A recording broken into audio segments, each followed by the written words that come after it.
મહાનગરપાલિકા દ્વારા 77મા પ્રજાસત્તાક દિવસની ઉજવણી કરવામાં આવેલ। મેયર વિનોદ ખીમસુરિયાના હસ્તે ધ્વજ લહેરાવી કાર્યક્રમ ખુલ્લો મૂકવામાં આવેલ। જામનગરવાસીઓને શુભેચ્છા પાઠવેલ તેમજ જામનગર સ્વચ્છ રાખવા માટે અપીલ કરેલ।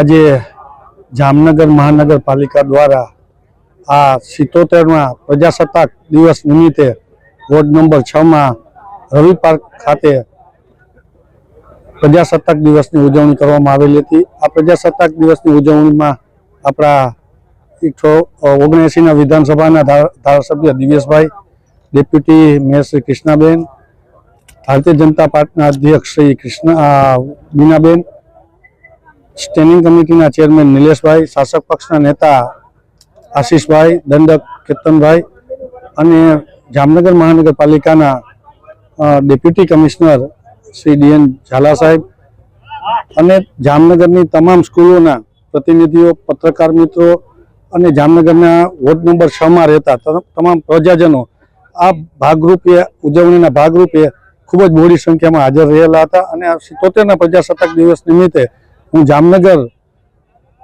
શહેરજનોને ખાસ એક નમ્ર અપીલ કરવા માંગુ છું કે આપણે જો વિકસિત ભારત અને સ્વચ્છ ભારત કરવું હોય તો આપણે ખુદે બધાએ જાગૃત રહી અને ઘરે ઘરે જે અત્યારે ડોર ટુ ડોર કચરો આવે છે તો એમાં કચરો નાખીએ, જ્યાં ત્યાં કચરો નાખીએ। જો આપણે જાગૃત નાગરિક તરીકે આપણે સારું કામ કરશું તો જ આપણો શહેર અને આપણો મહોલ્લો સ્વચ્છ રહેશે, તો જ આપણે સ્વચ્છતા પણ સારી જળવાઈ રહેશે।